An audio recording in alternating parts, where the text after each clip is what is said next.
Le livre de l'Apocalypse de Saint Jean est le dernier livre du Nouveau Testament. C'est une lettre du Christ ressuscité adressée à 7 communautés chrétiennes d'Asie mineure, appelées aussi les 7 églises d'Asie ou 7 églises de l'Apocalypse.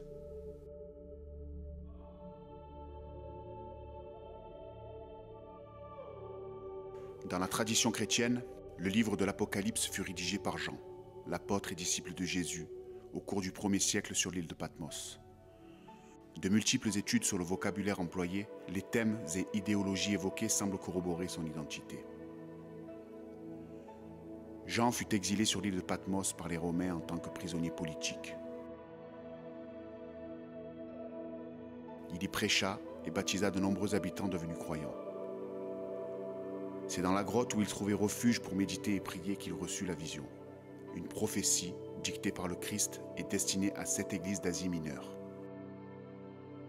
Apparu devant lui vêtu comme le grand prêtre, de sa voix puissante, il lui dit : « Ce que tu vois, écris-le dans un livre et envoie-le aux 7 églises, à Éphèse, à Smyrne, à Pergame, à Thyatire, à Sardes, à Philadelphie et à Laodicée. » Quel est réellement le message évoqué dans l'Apocalypse? Est-ce la fin du monde ou un avertissement?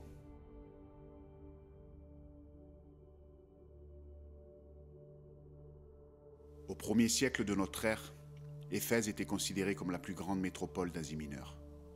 Artémis, déesse de la fécondité, y était célébrée parmi d'autres pratiques magiques antiques, occultisme et culte païen. Paul y prêcha l'évangile durant 3 années au sein du temple d'Artémis, l'une des 7 merveilles du monde. La lettre du Christ, adressée à l'église d'Éphèse, loue sa persévérance dans la foi chrétienne, son discernement envers les faux apôtres et leur enseignement hérétique, ainsi que ses œuvres et son travail. Mais il lui est reproché également d'avoir perdu son amour pour le Seigneur et de s'être peu à peu détourné de lui, trop occupé par ses activités et ses œuvres.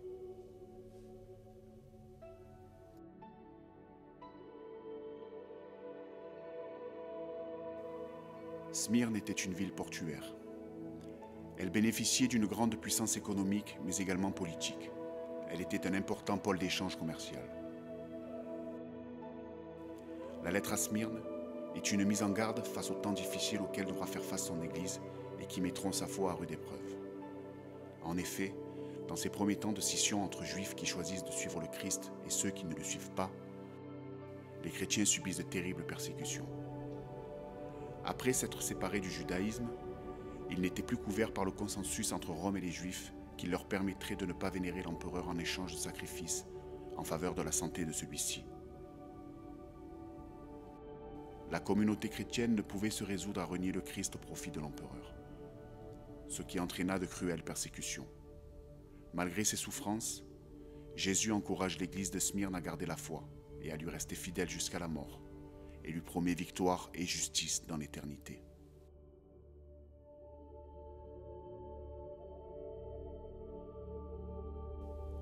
Cité forte et puissante, centre d'influence politique et religieux, Pergame possédait également un centre thérapeutique de médecine traditionnelle, magique et psychiatrique réputé dans tout l'Empire romain. Très imprégné de culte païen, dont celui du serpent, c'était la cité la plus dangereuse pour les chrétiens. Les versets de l'Apocalypse destinés à Pergame mettent en garde son église contre l'adoration de l'empereur qui l'éloignerait de la communion avec le Seigneur. Une sévère remise en cause du culte impérial y est décrite. En effet, dans les versets 12 et 13, Jésus annonce que le trône de Satan se trouve à Pergame et qu'il a donné puissance et autorité à la bête, personnifiée par l'empereur. L'exécution d'Antipas, fidèle témoin du Christ, qui refusa d'offrir un sacrifice devant la statue impériale, en est l'exemple.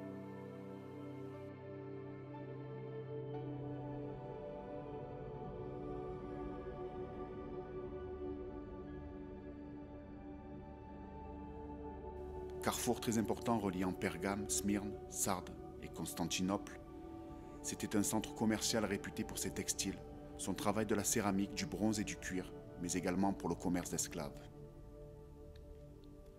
Dans sa lettre, qui est pourtant la plus longue de l'Apocalypse, l'auteur ne reproche qu'une seule chose à l'église de Thyatire, l'influence grandissante d'une fausse prophétesse du nom de Jézabel.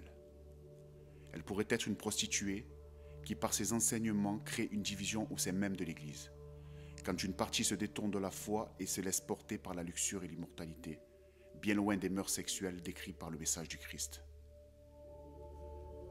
L'Apocalypse de Jean reproche à Jézabel d'avoir introduit la débauche des fêtes païennes au cœur de la vie chrétienne et de pratiquer non seulement la prostitution charnelle, mais également la prostitution morale, au travers de sacrifices et de l'adoration des idoles. Malgré tout cela, Jésus lui propose de se repentir et l'appelle à la conversion. À défaut, elle devra répondre de ses actes, ainsi que tous ceux qui se corrompent avec elle.